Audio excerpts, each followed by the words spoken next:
Boa noite a todos, boa noite, Rodrigo, boa noite, Emanuela, boa noite, João. João, com muita satisfação que a gente recebe você aqui na quarta reunião do nosso grupo.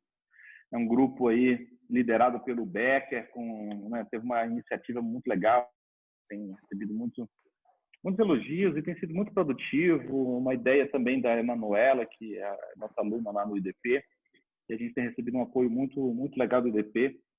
E o grupo tem funcionado muito bem, e agradeço de antemão você por ter tirado um pouco do seu tempo aí. Sei que você é bastante ocupado e tem muitas tarefas, tanto nos seus estudos quanto no seu trabalho, né? E fico muito feliz de você ter aceitado esse convite e estar aqui com a gente para falar de um caso tão importante, né?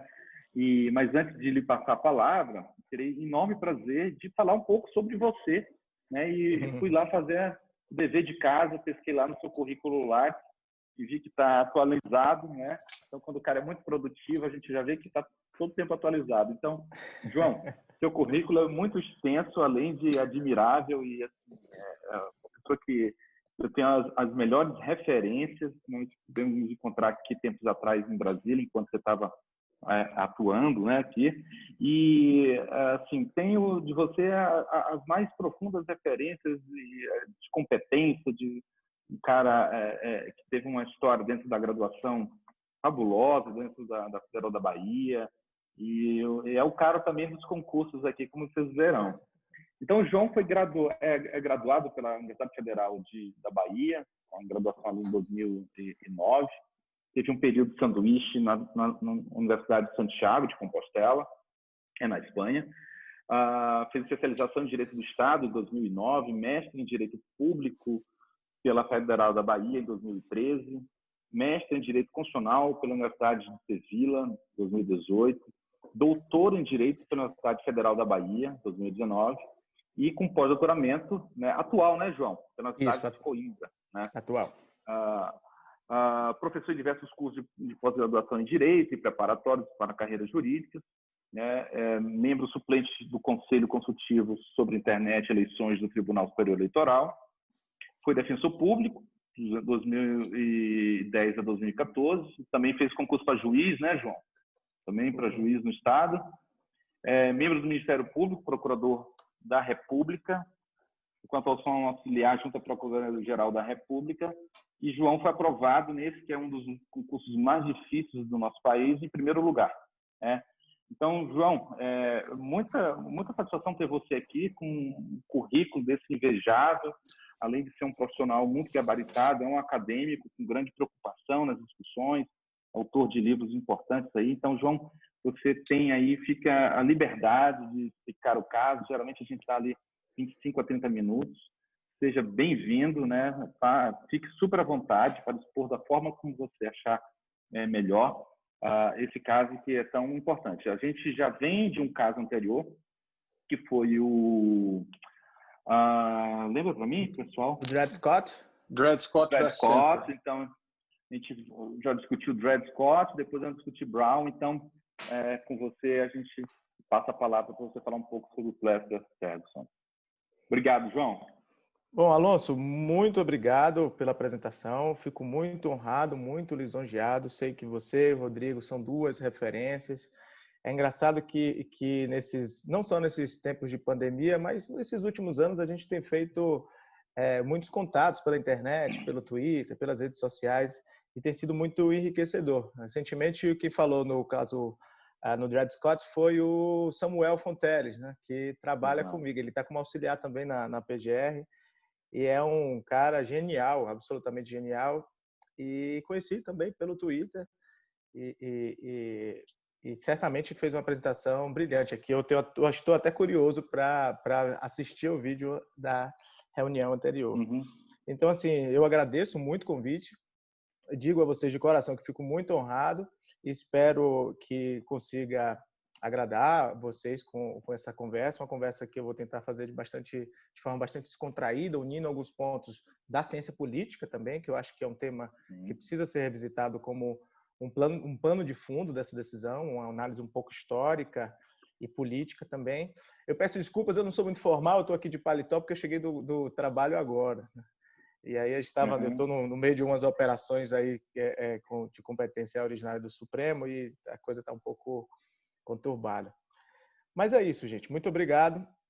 Eu vou começar. A gente vai falar sobre o caso o Plessy versus Ferguson. Mas antes, já foi apresentado, já agradeci a vocês antes. Eu queria fazer uma breve contextualização, né? Esse caso, o caso Plex, ele faz parte de uma tríade de casos raciais lamentáveis. Um deles costuma ser esquecido. Geralmente se fala do caso Dred Scott versus Sandford como se fosse como o grande caso, e é realmente a grande referência de uma decisão negativa, de algo extremamente negativo na história dos Estados Unidos, de 1857. Entre ele e o Plessy, a gente tem o Civil Rights Case, de 83, que algumas pessoas às vezes até esquecem, porque que foi uma discussão sobre a possibilidade também da Constituição norte-americana, da Constituição dos Estados Unidos, influenciar os estados nessa temática racial.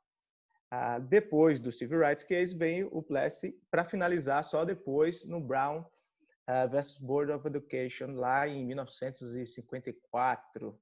Então, acredito que vocês tenham aí uma agenda já para falar do Brown depois, né? Que é um caso que não só tem uma temática racial muito interessante, mas uma temática processual, que ele é tido como uma referência dos chamados processos estruturais ou das medidas estruturais.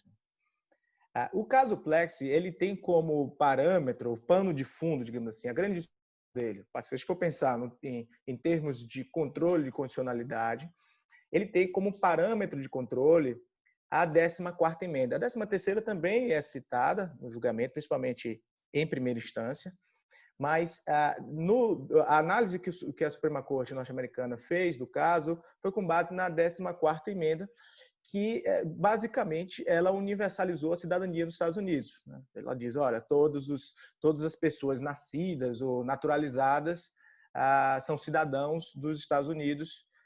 Então, assim, dá uma universalizada na cidadania, porque as constituições estaduais eram muito heterogêneas. A gente pega a Constituição da Califórnia, ela atribuía a cidadania aos white male citizens, né? Só os cidadãos homens e brancos.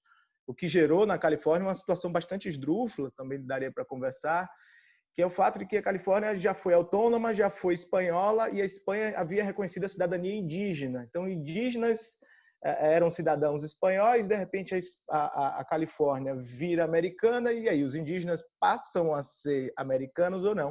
Aí a Constituição fala, não, só os brancos e homens. Então, essa questão sobre quem é o sujeito de direito é muito peculiar na historiografia norte-americana, nas constituições dos estados, sobretudo.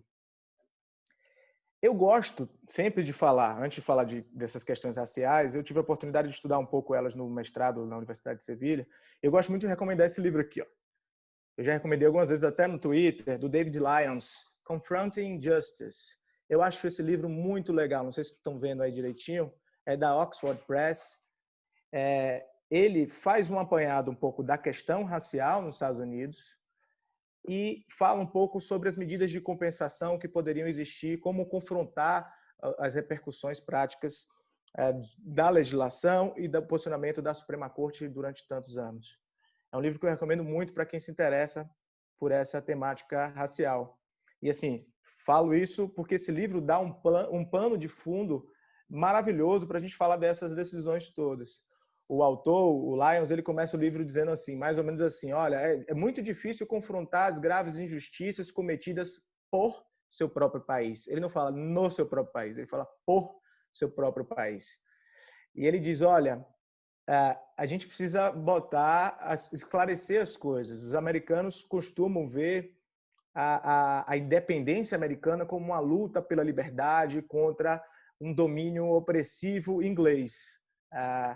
E, às vezes, são ignoradas algumas razões da insatisfação dos colonos americanos, a exemplo de restrições que a Inglaterra impunha a incursões em territórios tradicionalmente ocupados por indígenas, como no caso do Quebec Act, por exemplo.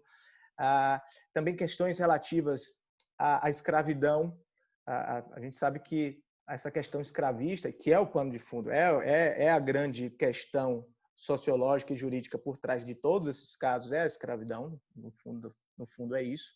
A prática da escravidão nas 13 colônias ocorreu de forma tão intensa quanto nas colônias portuguesas, nas colônias espanholas, e começou pelo estado da Virgínia, em Jamestown, quando um navio, uma embarcação holandesa, desembarcou lá alguns escravos. E aí é o curioso que o David Lyons ele refere, ele fala, olha, na época que os escravos chegaram nos Estados Unidos, a escravidão não era permitida. Quer dizer, a legislação inglesa e a colonial não permitiam isso. Então, vejam, os colonos não tinham autorização para trazer escravos naquela época, em 1619, algo do tipo. Então, temos uma conclusão curiosa. Assim, o Estado de Direito na América colonial, ele esquece que a escravidão começou no campo da ilicitude. Isso é interessante. E aí, com o passar do tempo, claro, né, a primeira Constituição, se não me engano, é de Massachusetts, dos estados, as constituições começaram a prever a escravidão dentro delas, e a Constituição dos Estados Unidos, embora não tenha previsto, nunca tivesse previsto de maneira expressa a escravidão, previu a cláusula do escravo que fugia, né? A Fugitive Slave Clause. Dizer, olha, o indivíduo que for pego no outro estado deve ser devolvido a quem é devido o seu trabalho. Ou seja, se um escravo fugir para outro estado, na disciplina da Constituição que tratava das relações entre estados, havia previsão de que o indivíduo que fosse... É uma expressão curiosa, ele não usa a expressão escravo, ele fala que fosse detido ou que estivesse numa situação de trabalho forçado, alguma coisa assim. Ele fala kept for labor, alguma coisa assim, tipo, pego para trabalho, ele tem que ser devolvido a quem de direito. Então, assim, a Constituição, indiretamente, ela abria margem para a escravidão. E os estados, boa parte deles já previa. Então, a gente precisa enfrentar isso quando a gente fala desses casos, até porque a Suprema Corte, quando trata de casos assim, ela costuma fazer referência aos pais fundadores dos Estados Unidos, ao Constituinte. E se a gente for voltar, inclusive, para os constituintes, a gente consegue identificar até alguns casos curiosos, até anedóticos. Por exemplo, John Adams. John Adams foi um founding father, ele foi o primeiro vice-presidente dos Estados Unidos e ele depois foi o segundo presidente e tinha uma esposa chamada Abigail Quincy. E, bom, John Adams foi um grande advogado, foi um mentor da Constituição de Massachusetts, né? A primeira que previa a separação de poderes na América.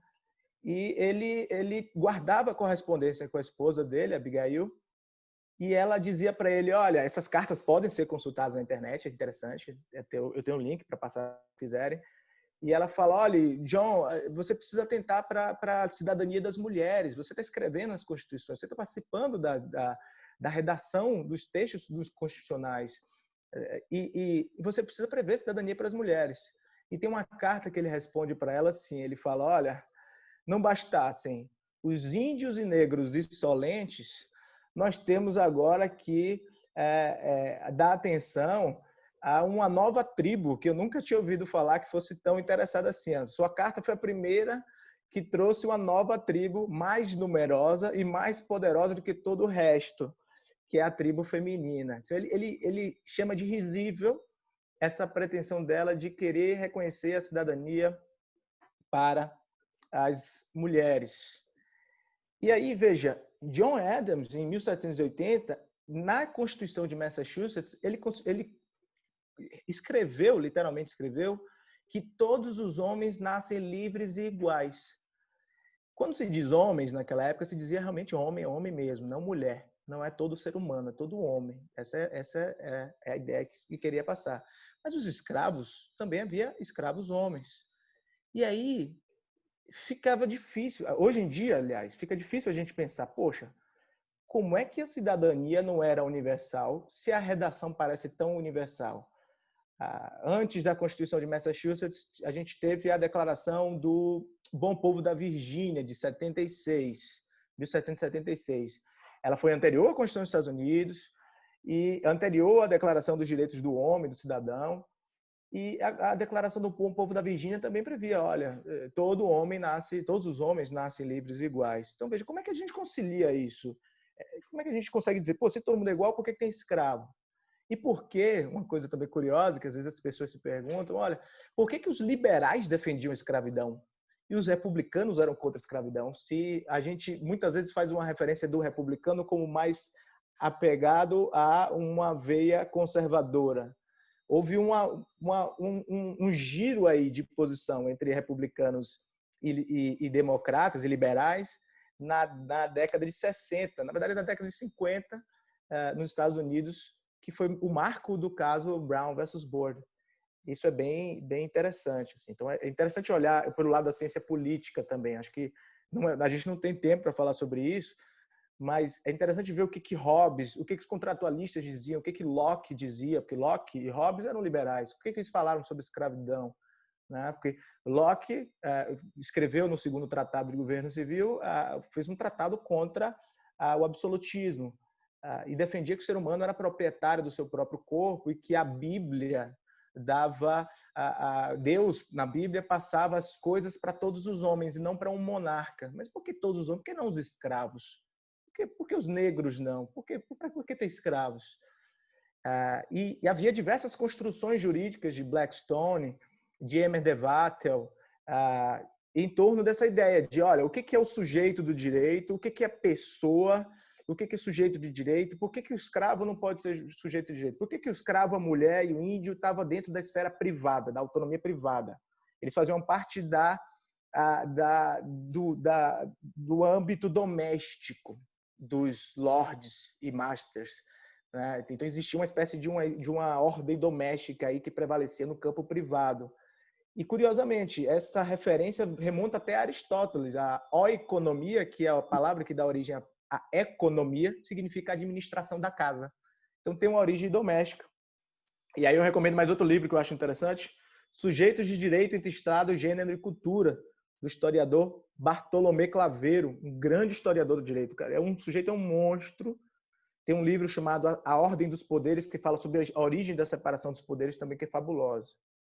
Então, assim, vou entrar no caso agora, peço desculpa se eu demorei muito nessa introdução, mas eu queria dizer justamente isso. Olha, como existe um pano de fundo aí, um arcabouço teórico de resistência nesse momento ao reconhecimento da cidadania aos negros, às mulheres e aos indígenas. Se vocês quiserem fazer depois uma rodada de casos envolvendo indígenas, a gente podia pegar o Cherokee Cases. É uma coisa assim inacreditável. Os indígenas faziam tratados internacionais com as 13 colônias, com a Geórgia, por exemplo. E aí o tratado não era respeitado, os indígenas conseguiam ir para a Suprema Corte. A Suprema Corte falava, peraí, vocês não são um povo vocês não têm legitimidade porque vocês são um povo sob tutela. Então veja que o índio perdeu sua condição em um determinado momento. Ele já foi sujeito de direito para celebrar tratados internacionais, depois ele perde essa condição. Então existe um regresso aí em um determinado momento na história da cidadania americana. Vamos agora falar um pouco mais sobre o caso. Os antecedentes imediatos do Plessy versus Ferguson primeiro o Dred Scott, né, versus Sanford de 857, que vocês viram já com Samuel, que é um caso que também toca o direito processual. É interessante porque se não me falha a memória, o Dred Scott não foi reconhecida a legitimidade a ele, né? Então o processo desde aquela época já era visto como uma forma de vedar o acesso à justiça, era uma linha processual. Teve o Civil Rights Case, em 83, e depois o Plessy versus Ferguson, em 1896. Ele é mais um episódio lamentável na história racial, e esse caso, ele tem um destaque porque, qual a diferença dele para o Dred Scott? O Dred Scott, a gente viu que dizia respeito àquela doutrina do once free, always free, né? De que se você for livre em um estado, passou para um outro estado que admite escravidão, você deveria já ser livre. Aqui no Plessy, a gente tem uma outra doutrina, que é a doutrina dos separados, mas iguais. O que acontece? Nessa época que a gente está falando, 1896, a gente já tinha a 13ª emenda, aboliu a escravidão. Então, a gente já tinha isso. A gente já tinha a 14ª emenda, universalizou a cidadania. Então, os estados se viram forçados, os estados administrados, geridos por pessoas com tendências racistas, supremacistas, eles tinham a ideia, olha, a gente precisa resistir a isso. Já não pode mais a escravidão. Já todo mundo é sujeito de direito, então vamos construir uma armadilha aqui para preservar a nossa supremacia, para evitar a integração. E se dizia, olha, vamos criar a seguinte ideia, todo mundo é igual, né? Mas separados. Somos todos iguais, mas separados. Hoje em dia, olhando para isso, parece uma coisa sem pé nem cabeça, mas naquela época foi uma doutrina que sobreviveu por muitas e muitas décadas. No século XIX, essa ideia do separate but equal, ela ela foi o fundamento de uma série de leis estaduais que tiveram aval da Suprema Corte. Essas leis estabeleciam medidas de segregação entre negros e brancos, principalmente nos estados do sul e nos estados de fronteira.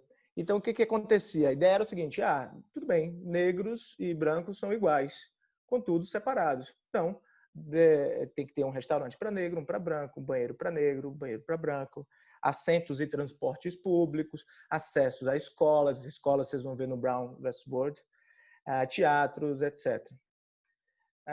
Claro que na prática, e esse livro do David Lyons, ele aborda isso, é uma coisa curiosa, na prática, o tratamento dispensado aos negros era bem pior. Então, se existia um vagão para brancos, era o bom vagão. Além de ser separado, além de ser segregado, o melhor sempre ficava com os brancos.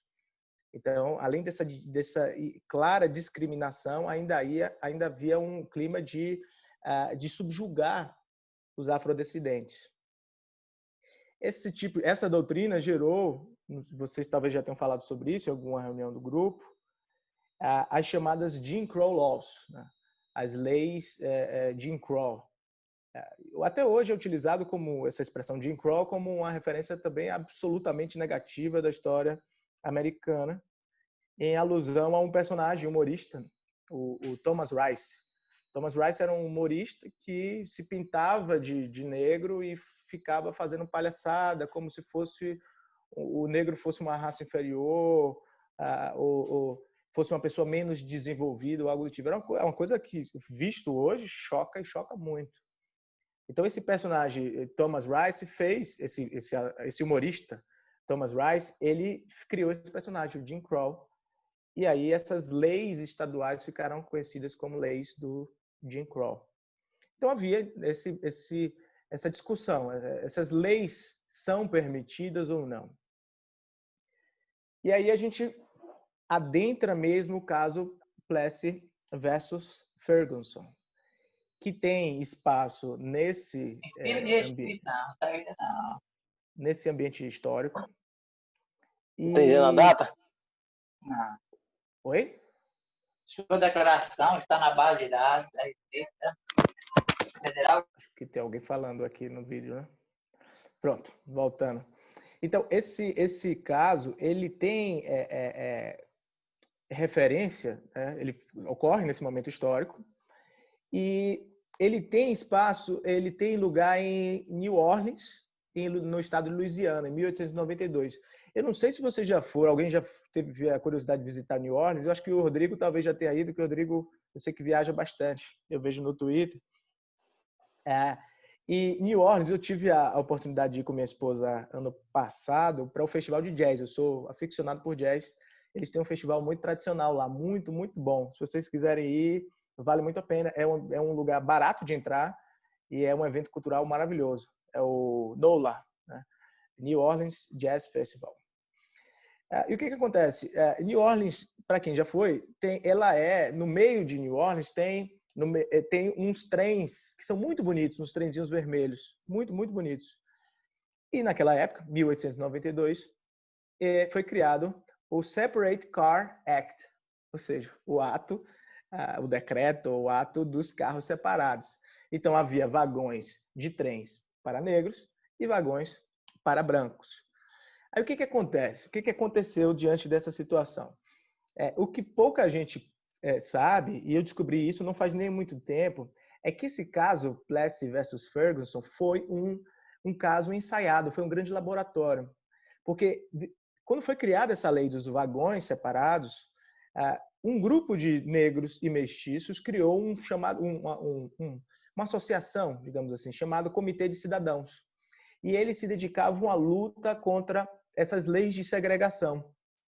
Aí eles chegaram para uma pessoa chamada Homer Plessy e falaram: pô, você não quer participar dessa luta? E o Plessy falou: como assim? Olha, Plessy, gente, ele era mestiço. Só que ele era mestiço e Plessy era mais claro do que eu. Assim, eu não sou claro, eu sou evidentemente uma pessoa mestiça. Plessy era muito mais claro do que eu. A Suprema Corte norte-americana chegou a dizer que Plessy tinha 1/8 de sangue negro, né, no julgamento desse caso. Então, se vocês colocarem no Google agora, Homer Plessy, vocês vão ver uma foto dele. Você fala, pô, mas esse cara não parece exatamente ser uma pessoa negra. Pelo menos, é difícil dizer, né? Se é uma pessoa negra ou não, até porque isso varia de país para país, né? Mas, assim, aos nossos olhos, no Brasil, por exemplo, ele seria considerado uma pessoa branca. Mas mesmo assim, mesmo tendo 1/8, ele não poderia entrar por conta dessa ancestralidade negra. Ele não poderia usar os carros para os white only, só os colored cars, né? E aí Plessy falou, tá bom. O comitê de cidadãos falou, Plessy, você vai embarcar em um vagão de trem exclusivo para pessoas de cor branca, em New Orleans, e a gente vai desafiar essa lei. A companhia de trem já sabia que isso ia ser feito, né? E aí Plessy embarca, entra no vagão, e ele é removido à força, ele sofre uma multa e ele é encaminhado à prisão. Ele é preso em razão da desobediência. Ele foi condenado pela prática de crime, uma sentença de 1892, por violação à legislação, ao Separate Car Act. O juiz desse caso em primeira instância, o nome dele é Ferguson, né? John Ferguson. E ele invocou como precedente o Civil Rights Cases, que já tinha sido debatido sobre o poder dos estados, no Civil Rights Case, sobre o poder dos estados de definir se iam adotar práticas de segregação ou não. Aí o que aconteceu? Os advogados do Comitê de Cidadãos recorreram para a Suprema Corte de Louisiana, né? Você sabe que existem Supremas Cortes estaduais nos Estados Unidos. A Suprema Corte de Louisiana manteve a decisão. E aí, em seguida, Plessy recorreu para a Suprema Corte dos Estados Unidos, que na época era presidida por Melville Fuller, né? Fuller foi um antigo advogado, um político democrata. Ele era um ex-deputado, era muito comum, sobretudo naquela época, ex-ministros, os justices serem oriundos da política e terem filiação partidária. O relator não foi o Fuller. Fuller era o presidente era o Chief Justice da Suprema Corte. O relator foi o Henry Billings Brown. Ele também foi um respeitado advogado no passado, antes de entrar na corte. Ele chegou a ser juiz distrital em Detroit, Michigan, e, por sua vez, era do Partido Republicano. Então, tínhamos um presidente do Partido Democrata e tínhamos um relator do Republicano. O que falou Brown, que é o relator? Olha que argumentação, percebam que argumentação torta e sem lógica nenhuma foi utilizada nesse caso. Vejam, ele diz o seguinte, ó, a lei de Louisiana não fez nenhum tipo de discriminação entre negros e brancos. E aí, o parâmetro de controle, se vocês entrarem naquele site OIS, né, OYEZ, que é muito bom para trazer sumários de julgamentos da Suprema Corte, vocês vão ver que a pergunta era a seguinte, olha, a separação de carros para brancos e negros viola a 14ª emenda?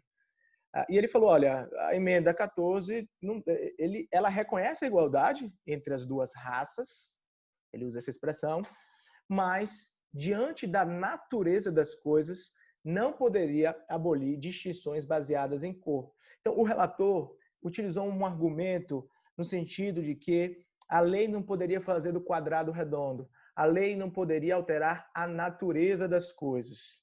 E ele falou, olha, essa segregação não significa uma inferioridade de uma raça em relação à outra. E mais, ó, a legislação não só não significa inferioridade, mas a legislação também não pode erradicar instintos raciais ou distinções físicas. E, bem paradoxalmente, no final, embora ele diga, olha, a lei não criou inferioridade, não. No final, ele fala assim, olha, se uma raça é inferior à outra socialmente, a Constituição dos Estados Unidos não pode colocá-las no mesmo plano. Então, vejam que situação complicada. Né? Quem é que foi o voto dissidente? Foi do Marshall Harlan. Um justice, ele foi dissidente. E o voto dele é maravilhoso. As expressões que ele se utiliza são maravilhosas. Ele também foi o voto vencido, o Marshall Harlan, no Civil Rights Case. Então, assim, ele já vinha fazendo essa resistência desde o Civil Rights Case. E ele usava uma expressão muito interessante, que foi muito repetida. O Harlan dizia assim, olha, nossa Constituição é color blind, né? Ela é cega em relação à cor. Ele criticou duramente o voto do relator. Ele disse, olha, a corte, se decidir dessa forma, estará decidindo de maneira muito ignorante. Todo mundo sabe que a legislação impugnada tem um objetivo claro e não é de excluir pessoas brancas dos carros ocupados pelos negros. Não é criar um espaço exatamente assim, olha, esse aqui é seu. É o contrário, é afastar os negros dos brancos, é segregar as pessoas. E o Marshall, que foi o voto dissidente, no voto dele tem uma sutileza muito interessante também. Ele diz o seguinte, olha, a legislação de Louisiana permitia que babás negras ingressassem em carros destinados a brancos. Então, os negros não podiam ingressar em carros de brancos, mas as babás negras poderiam. Unicamente para cuidar dos filhos dos brancos. Isso demonstrava que a pessoa negra só podia ingressar no carro para branco se fosse subordinada. Então, veja, havia, portanto, uma questão aí de natureza claramente discriminatória. E aí ele finaliza, ele fala, olha, do ponto de vista constitucional, não existe raça, não existe classe superior de cidadãos. E ele finaliza com uma grande verdade. Ele diz, olha, a história vai revelar que esse julgamento é tão pernicioso quanto o caso do Dred Scott. Ele diz isso, olha, isso aqui é um marco. Tem um justice que foi o Brewer, ele não participou. Se vocês forem ver no OES, vocês vão ver que 2 seriam os votos dissidentes, o do Marshall Harlan e do David Brewer. Mas o Brewer, ele não é que ele votou contrariamente, na verdade ele não participou do julgamento, porque ele teve que viajar em razão do falecimento da filha dele. Então ele teve que viajar às pressas.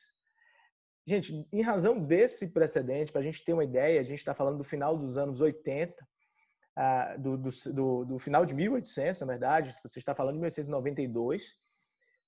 Se a gente for parar para pensar, esse julgamento, ele manteve essa doutrina dos separados mais iguais por mais de meio século.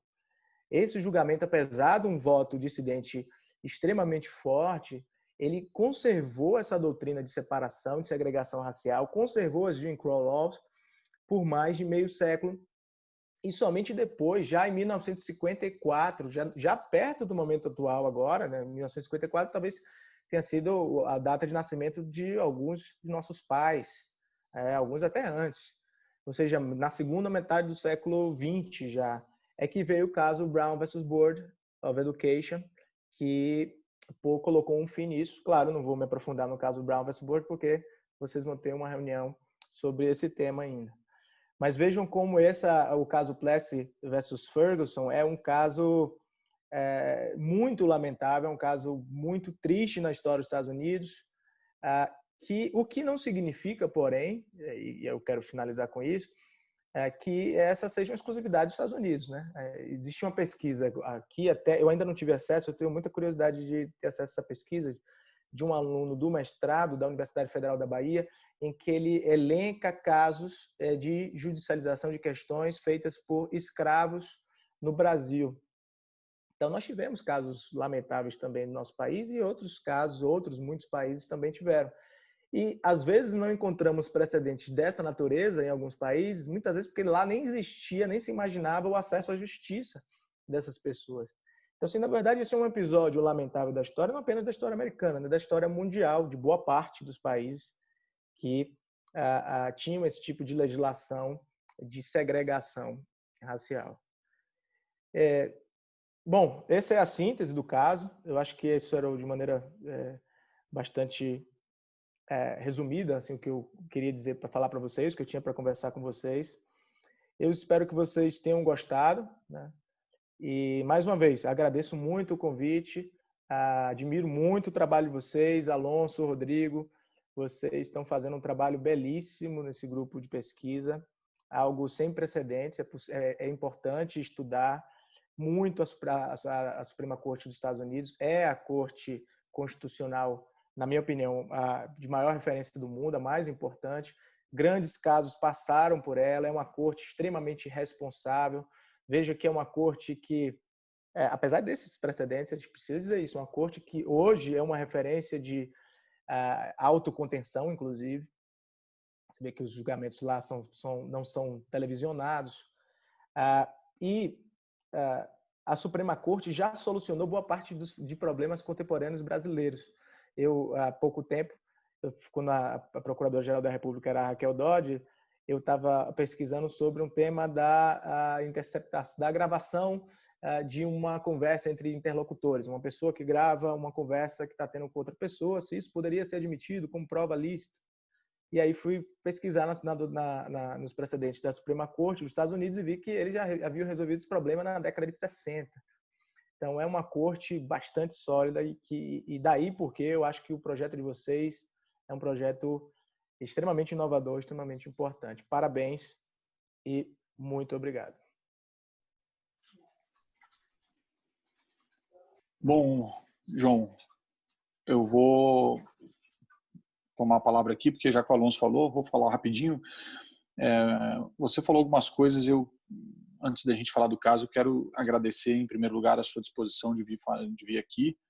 Nós não nos conhecemos pessoalmente, mas a gente acabou se conhecendo, como você falou, no mundo virtual do Twitter, e você faz amizades virtuais, Twitter. O Samuel mesmo foi um amigo que eu fiz pelo Twitter, mas a gente acabou estendendo essa amizade e ficou mais próximo.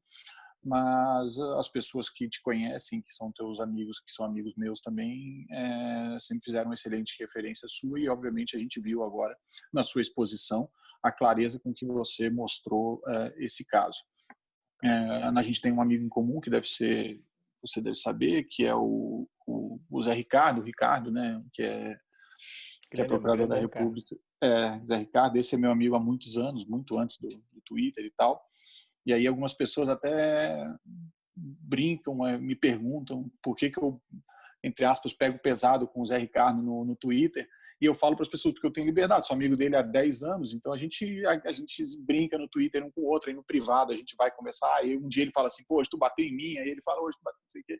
Então, só para explicar que ele é um grande amigo e sempre falou muito bem de você. Então, obrigado, viu, pela sua presença, por você estar aqui com a gente, podendo explicar de modo tão brilhante, tão claro esse caso que foi uma das manchas da Suprema Corte americana. Algumas vezes dizem que Dred Scott foi pior, e é difícil você valorar coisas ruins, né? O que foi pior. Os dois são muito ruins. Os dois são péssimos, e tanto que o próprio voto divergente do juiz Harlan, ele fala, né, que vai ser um dos piores precedentes da história do Supremo, junto de Dred Scott. A gente sabe também é triste, né? Mas aí já é mais para frente. Bom, e como a gente sempre faz, João, a gente sempre abre o espaço aqui para todo mundo debater, e aí vão vir algumas perguntas, alguns debates, algumas coisas, então fique à vontade para responder da forma como você quiser, tá? Essas perguntas. Eu vou pedir para todo mundo para a gente fazer igual nas outras reuniões, pessoal, para que façam as inscrições aqui no bate-papo, e enquanto isso eu vou falar aqui, o desembargador Leonardo falou uma coisa interessante, olha só, no bate-papo. Ele escreveu aqui que, em pesquisa no site do Supremo, 16 casos do STF apontam Plessy versus Ferguson como referência. Então, só Plessy versus Ferguson. A gente imagina tantos outros que são emblemáticos em outras áreas, né? Nixon versus USA, enfim, outros aí que a gente, próprio Roe versus Wade, imagino tenha tido algum tipo de trabalho no caso do aborto. E uma outra observação aqui, antes da gente passar a palavra, antes de eu falar para o Alonso, passar para o Alonso, o José Henrique, que ele falou que o Justice Brewer, o que não votou, né, que você falou que não votou no caso porque estava viajando, ele foi um dos primeiros juízes a assegurar o direito de voto aos afro-americanos e ajudou a estabelecer a primeira escola para negros no estado do Kansas. Brown versus Board of Education é do Kansas, né? É um precedente do próprio Kansas. Então, são essas questões interessantes. Isso é legal do nosso grupo, viu, João? É isso. Toda reunião, a gente sempre incentiva os participantes a trazerem esses aspectos diferentes dos casos que muitas vezes a gente não tem conhecimento, nem eu, nem o Alonso, né? Porque também nem é possível conhecer tudo. E além daquilo que vocês, palestrantes, trazem, os nossos participantes, nossos pesquisadores aqui trazem também para somar. Então, só antes de passar, Alonso, eu quero só fazer uma correção. Você falou que o grupo era liderado por mim. Você está errado, Alonso. O grupo é liderado por mim e por você. Você não pode tirar a sua responsabilidade pela liderança. Então, fora isso, Alonso, fica aí com a palavra. A gente já tem aqui um escrito aqui e logo depois do Alonso a gente passa aí para o Bruno. Tudo bom, gente? Tudo bom? Estão me escutando? Bruno, rapidinho. Bruno, só um minutinho, deixa eu só usar a palavra para você. Tá bom. Tá bom? Ô, João, obrigado pela exposição belíssima, super didática, assim, com informações extremamente importantes e necessárias para a boa compreensão do caso. Acho que você contextualizou super bem e trouxe questões, inclusive, que eu desconhecia e que o propósito desse grupo realmente é nos fornecer informações além dos textos que a gente estuda aí para os encontros, e acho que você foi brilhante, uma exposição brilhante, bem organizada e com aspectos contextualizando bem todo o caso e demonstrando, de fato, o que também é um objetivo do grupo, os fundamentos da decisão. Então, assim, eu tenho um pouco a acrescentar a partir do que você falou, mas o que me chama a atenção, até porque você é um estudioso da sociologia, é como é que, neste caso, incrivelmente, o fundamento para a sua decisão é de que o direito não pode enfrentar a realidade.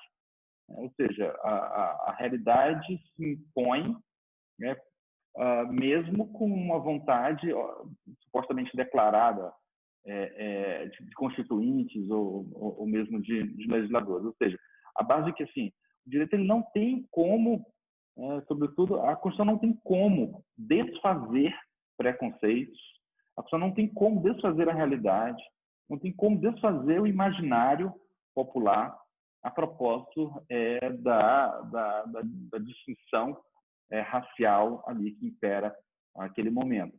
Então, ali me pareceu que a sociologia ela foi utilizada como uma superação da própria vontade constituinte, ou seja, a gente costuma dizer que o direito, de fato, ele não pode ignorar a realidade, porque a realidade ignora o próprio direito, né? Ou seja, nesse caso, curiosamente, o fundamento foi: não tem o que fazer, a realidade é essa aqui, eu não tenho como impor, né, o direito frente a essa realidade. Então, esse é um aspecto que é marcante para mim nessa decisão, o fato de que você está dizendo o seguinte: olha, pelo menos aqui no momento eu não tenho o que fazer, a realidade se impõe, né? E essa doutrina dos separados mais iguais, ela é curiosa porque ela vai dizer o seguinte: olha, não há nenhum tipo de tratamento aqui que viole igualdade, porque o tratamento dado é um tratamento absolutamente igualitário. E aí você nos trouxe a informação que todos nós sabemos, né, de que de fato não eram tão iguais assim, a condição de vida, o transporte público, as escolas não eram bem iguais, né? Então além de separados, de fato, havia uma desigualdade real. Então, mostra mais uma vez que, às vezes, o discurso jurídico e político, às vezes, ele mascara a própria realidade. Então, eram essas as considerações que eu gostaria de colocar para você, se você quiser acrescentar alguma... E outra coisa, uma realidade que durou aí, como você bem colocou, 60 anos, né? 6 décadas, para que fosse iniciado um processo de término dessa segregação, né? E depois, com o apoio da Associação Nacional para o Progresso das Pessoas Negras, e com toda uma estrutura de apoio que forneceu, né, um fundamento, uma base para a decisão lá em Brown, né? Mas lembrando dessa expressão, né? Ou seja, a natureza das coisas pode superar a própria vontade constituinte, ou seja, não tem como superar por meio de uma... tempos depois, a gente observa que, na verdade, se tenta transformar a realidade por meio do direito, ou seja, a imposição de normas, inclusive normas constitucionais, voltadas à superação, pelo menos em seu aspecto legal, de uma realidade que tenta se impor. Então, por exemplo, se a gente for ver no que diz respeito ainda contra minorias, que pouco tempo atrás no Brasil havia um preconceito muito grande contra a união de pessoas do mesmo sexo. E hoje, depois de uma decisão do Supremo Tribunal Federal, uma decisão, inclusive, anterior à própria decisão da Suprema Corte, a gente já vê isso diminuindo. Ou seja, a imposição de um comportamento, às vezes, pode transformar a realidade, inclusive, de forma muito mais rápida. Se ali a segregação permaneceu ainda por 60 anos, hoje, talvez, o papel de uma Suprema Corte, sabemos muito bem que a Suprema Corte não tinha um papel tão fundamental quanto tem hoje na sociedade americana, mas hoje a imposição do direito ela é capaz de transformar a realidade, ou então de usar uma expressão lá do ministro Barroso, de empurrar um pouco a história, né?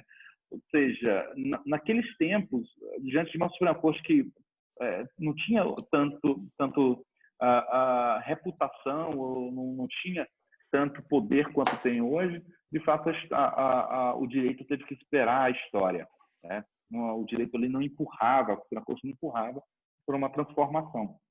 Então, isso me chama bastante atenção e era algo apenas que eu queria comentar, a título apenas de curiosidade minha, já que sua exposição foi absolutamente completa. Eu acho que era aquilo que a gente precisava para iniciar a discussão. Mais uma vez, João, muito obrigado pela exposição e pelo tempo que você tirou aqui para vir discutir com a gente. Alonso, só para complementar o que você falou, desculpa, Bruno, isso que você falou acho que é muito interessante, porque essa ideia da Suprema Corte de que não se pode alterar a realidade parte de um pressuposto de que existem coisas que devem ser consideradas absolutamente naturais e imutáveis, seja na forma de pensar, seja algumas dificuldades mesmo de concretizar. Então, por exemplo, a gente tem que também lembrar que as escolas eram segregadas, os veículos eram segregados, os restaurantes, havia segregação em tudo. Então, a Suprema Corte também tinha um grande receio de intervir na forma de administração das cidades e dos estados. Às vezes, a ideia da Suprema Corte é, olha, eu não sei nem como é que eu vou fazer isso, porque precisa de uma coisa tão desestruturante, reorganizadora das estruturas sociais, que seria muito forte decidir isso. E essa reorganização existe, essa forma de discriminação existe, porque isso é considerado uma coisa natural. E veja que nos primeiros casos de decisões da Suprema Corte de dessegregação, o Bob Kennedy teve que pedir um auxílio do Exército para conseguir fazer com que os estudantes entrassem na escola. Então, mesmo com a decisão da Suprema Corte, foi tão fácil assim. Só fazer uma observação. Pode falar, Alonso. Só complementar rapidinho.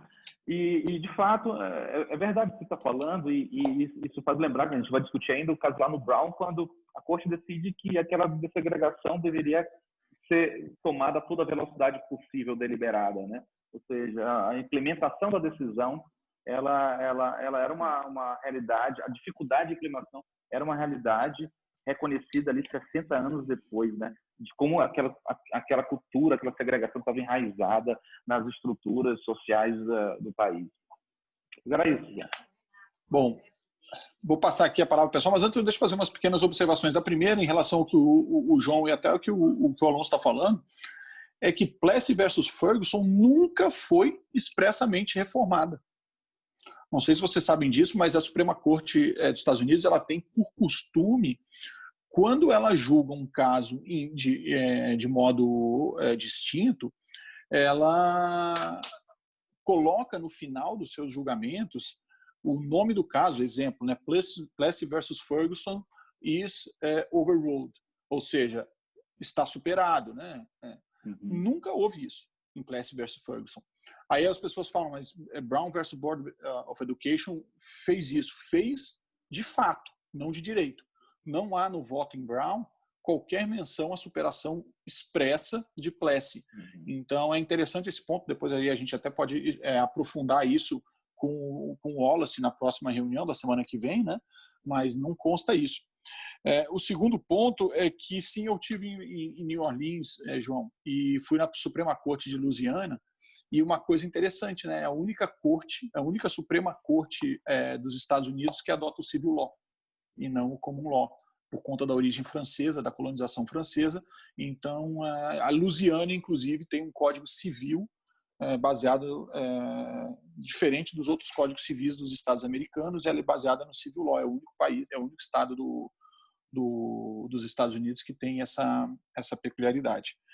E um outro ponto, só para a gente completar e eu passar a palavra aqui para o pessoal que está inscrito aqui, é que o voto dissidente, ele tem uma frase muito interessante, é que ele fala o seguinte: a lei da Louisiana, ela foi feita não para os brancos não usarem o transporte de negros, mas sim para os negros não usarem os transportes de brancos. Então, veja, mostra a discriminação nesse ponto. Porque se o branco quisesse ir lá usar o transporte do negro, podia.